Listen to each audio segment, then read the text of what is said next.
குழிக்கரண்டி oil போட்டுக்கலாம்.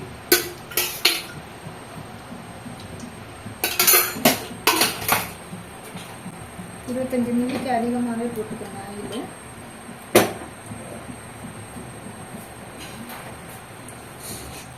கொஞ்சம் கடுகு போட்டுக்கலாம்.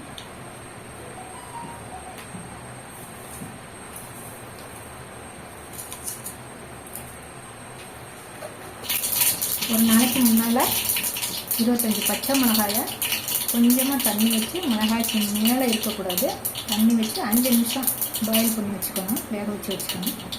ஒரு மாங்காய் அதோட கட் பண்ணி ரெண்டையும், மாங்காயை பச்சையாகவே கட் பண்ணி போட்டு ரெண்டையும் உப்பில் போட்டு ஊற வச்சுக்கணும். இப்போ 2 பூண்டு எடுத்து உரித்து 5 நிமிஷம் கொஞ்சமாக தண்ணி வச்சு வேக வச்சு வச்சுருக்கேன். இதை போட்டுக்கணும். தண்ணி வடிகட்டிட்டு போட்டுக்கணும்.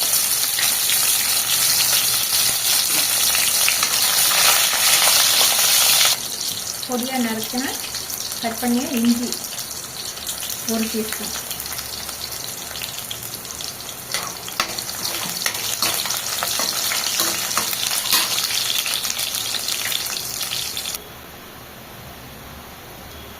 ஒரு டீஸ்பூன் பெருங்காயத்தூள். சிம்மில் வச்சுக்கணும்.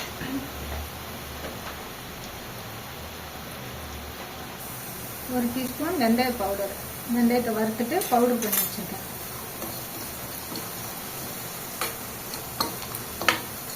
ஒரு ஒட்டு மாங்காய், 2 டீஸ்பூன் மிளகாய்த்தூள்,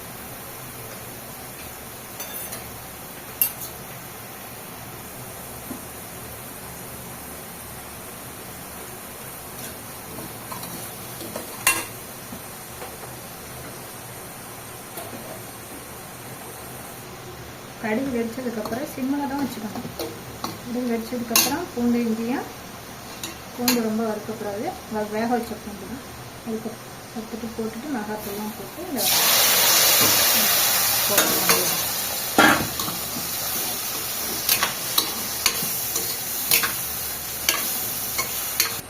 மாங்காய் ரொம்ப வேகக்கூடாது. தண்ணி வச்சதுக்கப்புறம் அப்படியே இறக்கி ஆற வச்சு பாட்டிலில் வச்சிட வேண்டியது.